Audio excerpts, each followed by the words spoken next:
बिस्मिल्लाहिर्रहमानिर्रहीम। अच्छा, loop chapter number 12 loop construction हम पढ़ रहे थे, उसी सीरीज में आज हम थर्ड लूप डिस्कस करेंगे। इससे पहले हमने वाइल लूप डिस्कस किया है और डू वाइल लूप डिस्कस किया है, ठीक है।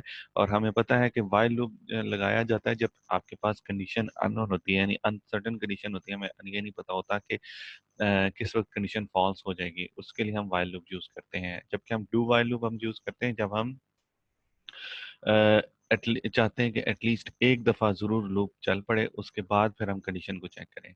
जबकि फॉर लूप यूज़ होता है जब हमें पता होता है कि यार हमने कितनी दफ़ा आइट्रेशंस को चलाना है, ठीक है। अच्छा, अब इसको लिखा कैसे जाता है? फॉर लूप लिखने के लिए सबसे पहले तो हम ये फॉर का वर्ड या फॉर का सिंटैक्स यूज़ करते हैं, फिर आगे आ जाती है ब्रैकेट। ब्रैकेट के बाद अंदर क्या क्या चीज़ें होती है? अंदर हम तीन चीज़ें रखते हैं। सबसे पहले इनिशियलाइजेशन एक्सप्रेशन। ये फ़र्क है वाइल लूप और डू वाइल लूप के साथ कि डू वाइल लूप और वाइल लूप में आपको जो वेरिएबल है उसको आप इनिशियलाइज पहले करवाते हो, जबकि फॉर लूप में आप ब्रैकेट के अंदर ही इनिशियलाइज भी करवा सकते हो। टेस्ट कंडीशन जो हमने रखनी है वो टेस्ट कंडीशन भी रख सकते हैं, और जो हमने इंक्रीमेंट करना है वो भी इसी ब्रैकेट के अंदर होगा। यानी कि सब कुछ एक लाइन में आसानी से हल हो जाता है, ठीक है। और यही सबसे बड़ा जो मेजर डिफरेंस है लिखने में, यानी कि सिंटैक्स में, फॉर और वाइल लूप के सिंटैक्स में ये सबसे बड़ा डिफरेंस है, ठीक है। उसके बाद वही आ जाता है कि बॉडी ऑफ द लूप है। बॉडी ऑफ द लूप में आपके पास स्टेटमेंट्स आ जाती हैं, ठीक है।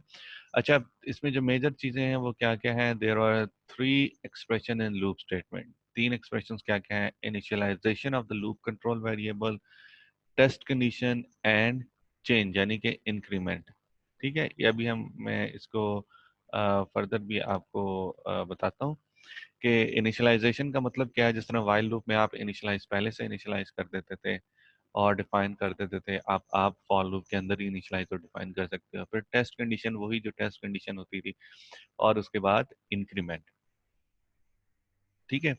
अच्छा, अब हम इसको एक प्रोग्राम को देख लेते हैं। इस प्रोग्राम को जो आपकी बुक में लिखा हुआ है, इससे आपको मजीद क्लियर होता है कि ये करता क्या है।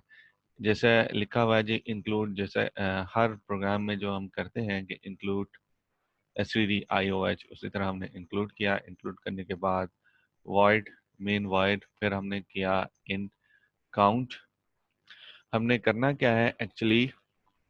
हमने करना ये है कि वही जो प्रोग्राम हमारा था कि 1 से लेकर 10 तक हमने वेरिएबल्स जो नंबर्स हैं उनको हमने प्रिंट करवाना है। तो हमने इन काउंट डिक्लेयर कर दिया। अभी हमारी मर्जी है कि हम इन काउंट यहाँ पर डिक्लेयर करें, या हमारे पास ये भी ऑप्शन है कि हम यहाँ पे इन काउंट इज इक्वल टू 1 एक ही दफ़ा डिक्लेयर और डिफाइन कर इनिशलाइज करते हैं, ठीक है।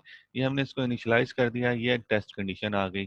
टेस्ट कंडीशन क्या है? Count is less than equal to 10, और उसके साथ ही हमने इसको इंक्रीमेंट कर दिया, ठीक है। अगली लाइन सिंपल है, हमने काउंट को हर न्यू लाइन के अंदर प्रिंट करवाना है, ठीक है।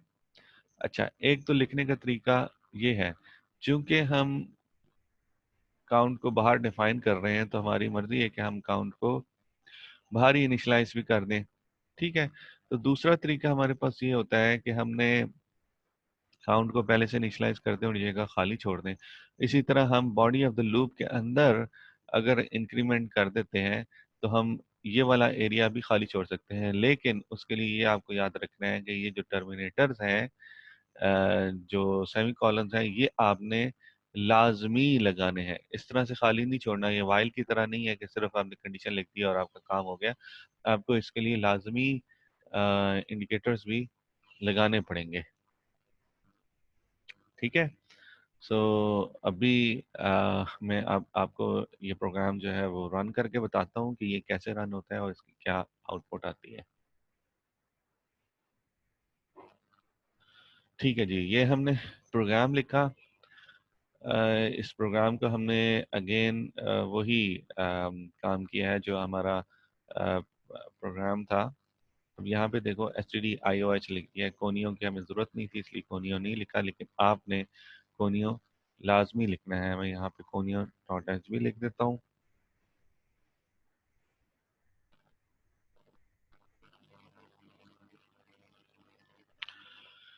इंट काउंट, हमने काउंट को डिफाइन करवाया।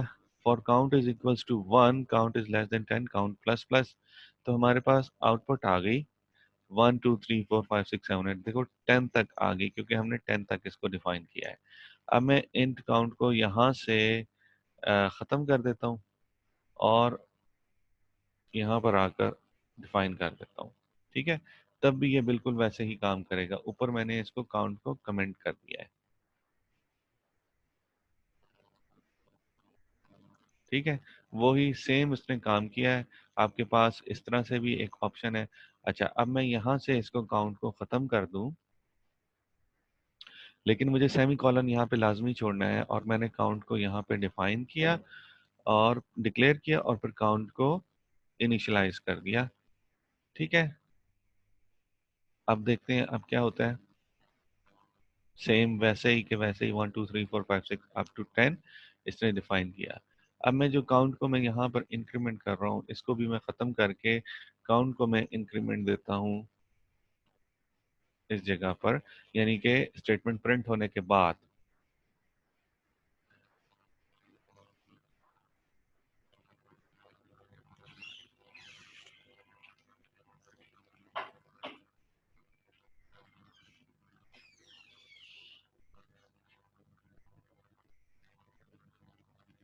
थोड़ा सा आई थिंक नेट स्लो हो गया है, इस वजह से अभी तक। हाँ, ये अब आपके पास आ गई आउटपुट। ठीक है, 1 1 1 2 2 इस तरह करके आउटपुट आ जाएगी।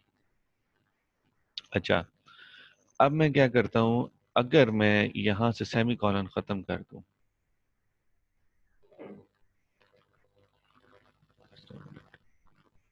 अगर मैं यहाँ से सेमी कॉलन ख़त्म कर दूँ, जो कि हमने नहीं ख़त्म करना, तो अगर मैं सेमी कॉलन ख़त्म कर देता हूँ तो फिर क्या होता है।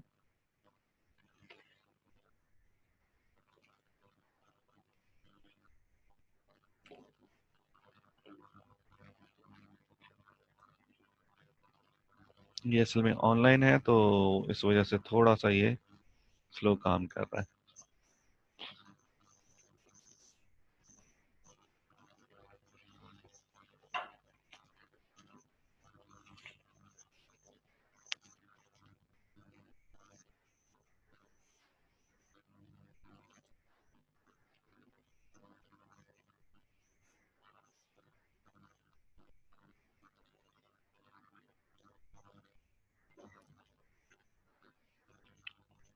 ओके, लेकिन बस ये है बताने का मकसद कि ये यहाँ पर एक एरर आ जाएगा, जो कि मैं एक्सपेक्ट कर रहा हूँ कि एरर आ जाए, लेकिन अभी तक आया नहीं है। सो आपने अपने जहन में ये बात रखनी है कि यहाँ पर एक एरर आ जाता है। ठीक है, थैंक यू।